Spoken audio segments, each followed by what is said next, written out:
Nation देख रहे हैं आप और मैं हूं सानिया आपके साथ। बिहार में विधानसभा चुनाव हो चुका है, यानी एक पहला चरण जो था वो 6 नवंबर को हुआ, दूसरा चरण 11 नवंबर को, और दोनों ही चरणों में ताबड़तोड़ वोटिंग देखी गई, यानी कि वोटिंग परसेंटेज लगातार बढ़ते गए। और टोटल वोटिंग परसेंटेज की बात की जाए दोनों चरणों को मिला के, तो कुल बताया जा रहा है कि 67% लोगों ने वोट किया है, यानी कि ये पहली बार ऐसा रिकॉर्ड देखने को मिला है। 2000 के टाइम पर भी, 2000 का जो दशक था उस टाइम पे 61% वोटिंग देखी गई थी, जो कि अब तक का सबसे ज्यादा हाईएस्ट माना जा रहा था। लेकिन इस बार जो चुनाव हुआ है उसके बाद अब नया रिकॉर्ड बन गया है, क्योंकि 67% से भी ज्यादा लोगों ने वोट किया है। इतने वोटिंग परसेंटेज को देख के सभी लोग शॉक भी हैं और कहीं ना कहीं ये कहते हुए नजर आ रहे हैं कि इसका फायदा किसको होगा ये तो वक्त बताएगा। लेकिन ये आपको जानने वाली बात है कि महिलाओं की जो वोटिंग परसेंटेज है वो भी इस बार बढ़ी है, यानी 9% ज्यादा महिलाओं ने वोट किया है।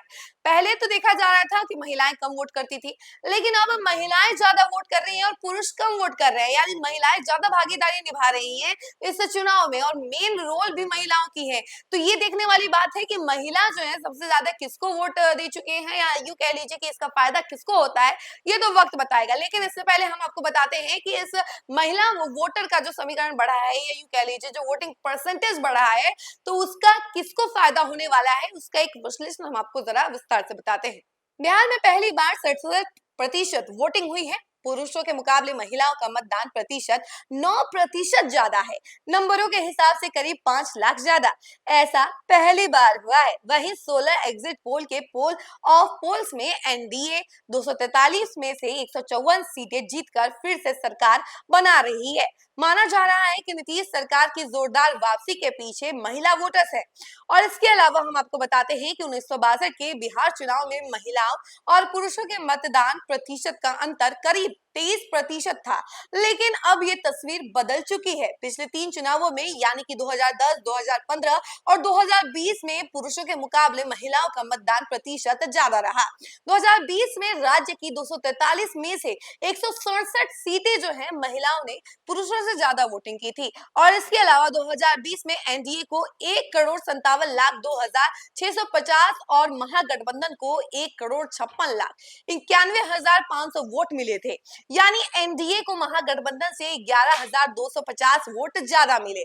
तब 2.08 करोड़ महिलाओं ने वोट किया था।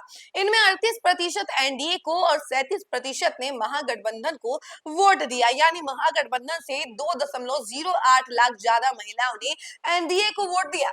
243 में से 167 सीटों पर महिलाओं ने पुरुषों से ज्यादा वोटिंग की थी। इनमें से 92 सीट एनडीए ने जीत ली, यानी 55% से ज्यादा सीटें एनडीए को मिली। जदयू की जीती हुई 43 में से 37 सीटों पर महिलाओं ने पुरुष के मुकाबले ज्यादा वोट डाले थे। ऐसा ही बीजेपी ने 74 में से 55 सीटें जो है अपने नाम की थी। उनका चुनाव भी एक तरीके से 74 में से 55 सीटों पर हुआ था। ये आंकड़े रिसर्च इंस्टीट्यूट लोकनीति यानी सीएसडीएस की पोस्ट पोल सर्वे रिपोर्ट से सामने आई है, यानी 2020 का जो रिपोर्ट सामने आया था उसके अकॉर्डिंग हम आपको बता रहे हैं, जिन्हें वोटिंग खत्म होने के तुरंत बाद जुटाया जाता है। और एनडीए सरकार की अगर बात करें तो देखिए, स्कूली छात्राओं के लिए साइकिल और यूनिफॉर्म बांटी गई।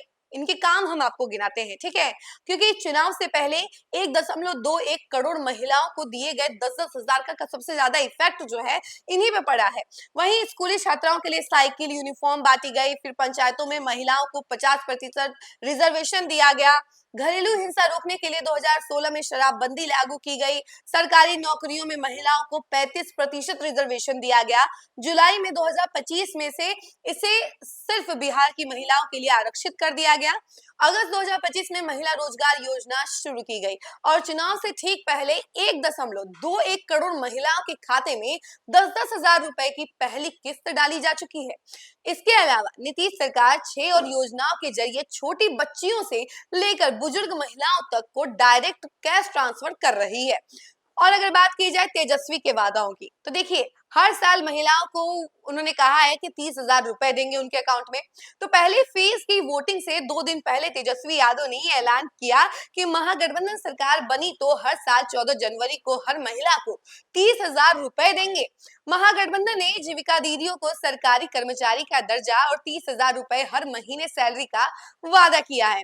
अपने मैनिफेस्टो में भूमिहीनों को दी जाने वाली जमीन का मालिकाना हक महिलाओं को देने की बात की है। विधवा और बुजुर्गों की पेंशन को 1,500 रुपए हर महीने करने और छात्राओं को स्कॉलरशिप देने की बात की है। मेडिकल इंजीनियरिंग की पढ़ाई करने वाली लड़कियों के लिए फीस माफ करने या फिर 75% तक सब्सिडी देने का वादा किया है।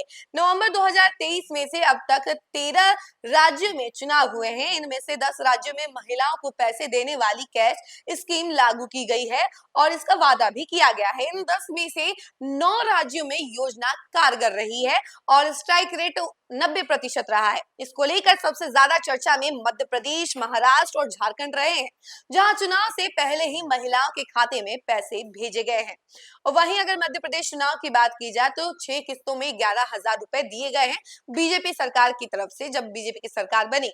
चुनाव से 8 महीने पहले 15 मार्च 2023 को शिवराज सिंह चौहान की सरकार ने मुख्यमंत्री लाडली बहन योजना लॉन्च की थी और इसका फायदा भी मध्य प्रदेश में देखने को मिला था।